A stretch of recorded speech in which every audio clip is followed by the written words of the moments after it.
of Irena Sendler, a hero nearly lost to history.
Childhood would guide her through unimaginable horrors.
Of terror, she became a beacon of hope. Disguised as a nurse, Irena Sendler became a lifeline for the Warsaw Ghetto's children. She joined Zagota, the Council to Aid Jews, and led the Children's Rescue Network. Her first challenge convincing parents to let strangers take their children, knowing it might be their only chance at survival. Irena could promise only hope, not certainty. Many parents made the heartbreaking choice to say goodbye, trusting Irena with their children's lives. She built a network of brave volunteers, mostly women, each with a vital role. Some smuggled children out, others found safe hiding places, and some forged new identities. Every step was dangerous. Discovery meant death for all involved. The network operated on trust and shared courage. Irena's daily walks through the ghetto revealed unimaginable suffering, but also fueled her determination. Her nurse's uniform was a disguise. Underneath, she was a strategist and a rescuer. Each child saved was a victory against hatred. Irena's mission was clear: save as many as possible, one life at a time. Her compassion and cunning made her a beacon of hope. In the darkest days, she proved that ordinary people can do extraordinary things. Smuggling children out of the Warsaw Ghetto demanded creativity and courage. Infants were hidden in boxes, sacks, or even coffins, anything to slip past Nazi guards. Older children escaped through courthouses, sewers, or hidden compartments in ambulances. Every escape was a gamble, every helper a hero. I trained my dog to bark at the gates, masking the cries of hidden children. Once outside, the danger continued. Children had to learn new names and Catholic prayers to survive. Our network provided not just escape, but comfort and care. Each journey was terrifying, but it offered a chance at life. These secret missions were acts of defiance and hope. Saving a child meant more than escape. It meant preserving their identity. I kept secret records of each child's real and new names, hoping to reunite families after the war. These lists were dangerous. Discovery would mean death for all involved. I wrote the names on tissue paper, coated and hidden in glass jars. My friend and I buried the jars under an apple tree, trusting it to guard our secret. The jars held the true identities of over 2,500 children. I dreamed of the day I could dig them up and reunite families. The lists were more than names. They were a promise that memory and identity would survive. Even in the face of destruction, I was determined to protect the children's heritage. The apple tree became a silent guardian of hope. Our secret was a lifeline to the past and a hope for the future. In October 1943, the Gestapo stormed my apartment. A friend hid the incriminating list just in time, but I was arrested and taken to Pauiak prison. There, I endured brutal interrogations and torture.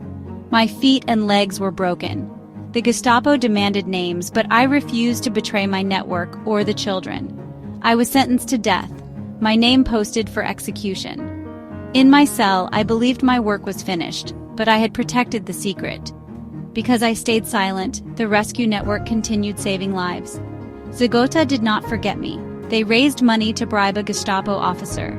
On the day of my scheduled execution, the officer led me away and told me to run. He added my name to the list of the executed. To the world, I was dead. I escaped, but now I was a fugitive, forced into hiding. My survival was a miracle, but the danger was far from over. I had to disappear completely, living under a false identity. Even in hiding, I remained committed to the cause. My spirit was unbroken, and my fight was not yet finished. The courage to protect others had saved me, and many more. After escaping execution, I became a ghost, alive but forced to vanish. The resistance gave me new papers, and I moved from safe house to safe house. Despite my injuries, I continued to help Zagota from the shadows, organizing rescues and care for the children. When the Warsaw Uprising erupted, I served as a nurse for the insurgents, witnessing the city's destruction. After the war, I emerged from hiding to retrieve the jars of names buried under the apple tree. My first mission was to reunite children with any surviving family. The fight to save lives was over, but the struggle to restore identities had just begun. Warsaw was in ruins, but hope survived. The secret I had protected through torture and terror was still safe. My work was not finished. A new chapter was about to begin. The war's end brought a new kind of sorrow. I retrieved the jars and began searching for the children's families.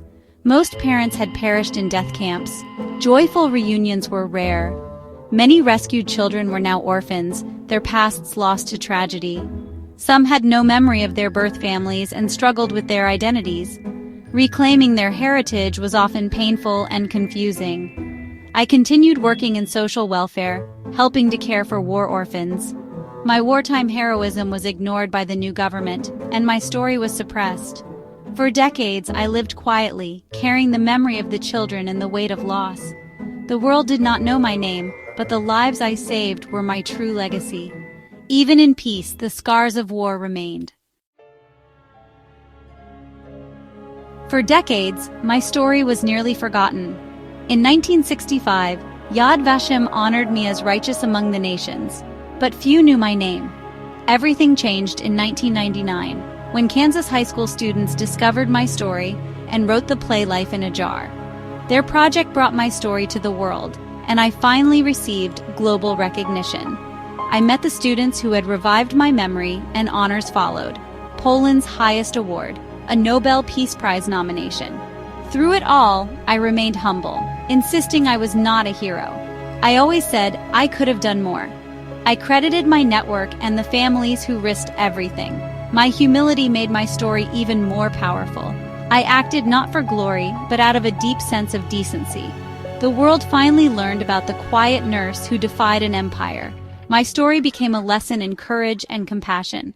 Recognition came late, but the message endures. Even the smallest acts of goodness can change history.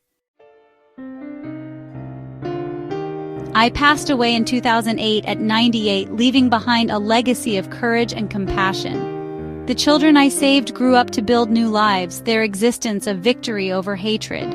The apple tree that hid the jars became a symbol of hope and memory. My story inspires people everywhere to act with kindness and bravery. In a world still troubled by prejudice, my example calls us to do better. My father's lesson endures. What divides us is not race or faith, but the choice between good and evil. I wanted to be remembered not as a hero, but as someone who did what was right. My life is a challenge to all. Will you stand up for others when it matters most? The power to change the world lies in small acts of courage. My light will never go out.